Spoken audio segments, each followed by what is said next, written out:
আসসালামু আলাইকুম এভরিওয়ান। আজকে আমি মুরগির মাংস দিয়ে অ্যাঙ্কার ডাল ভুনা করব। তো আজকে পুরো বিষয়টাই করব, রান্না দেখাবো। সবাই আমার ভিডিওটা স্কিপ না করে দেখবেন, আর ভালো লাগলে লাইক কমেন্ট করবেন, শেয়ার করবেন। তো শুরু করা যাক। এই যে এখন আমি মুরগির মাংসগুলো ভাজবো, বুঝছেন? এই যে চুলা জ্বালিয়ে দিয়েছি। তো তেলটা গরম হলে তারপর মুরগিগুলো ঢেলে দেব, মুরগিগুলো ভাজবো আর কি। তো আমি মুরগিগুলো দিয়ে দিচ্ছি।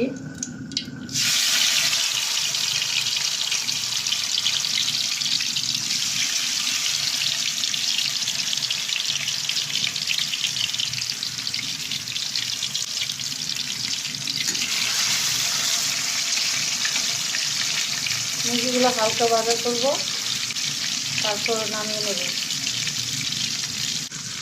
এই তো আমার মুরগি ভাজা হালকা ভাজা হয়ে গেছে, মুরগির মাংস ভাজা। আমি এগুলো নামিয়ে নিচ্ছি।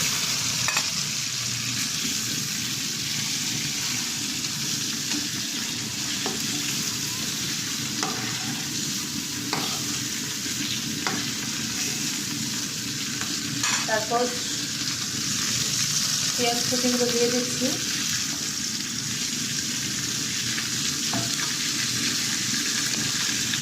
পেঁয়াজগুলো হালকা ভাজা হলে আমি আদা রসুন দিয়ে দিব।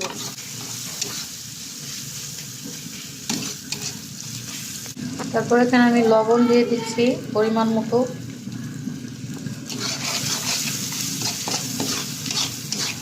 সাথে দারচিনি দিয়েছিলাম। তারপর আদা রসুন দিয়ে দিলাম, আদা রসুন বাটা।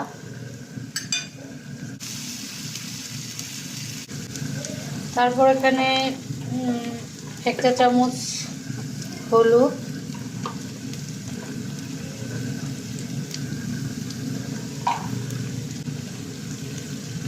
আপনারা যতটুকু জাল খান ওই পরিমাণে দিবেন।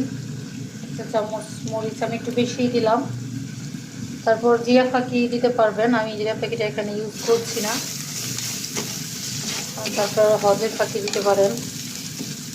তারপর এখানে এই যে পরিমাণ মতো পানি দিব, পানি দিয়ে এটা একটু কষাবো,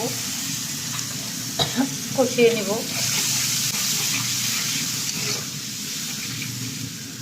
দেখতেই পাচ্ছেন কষানো হয়ে গেছে। তারপর আমি মুরগির মাংস আর ডাল ঢেলে দেব।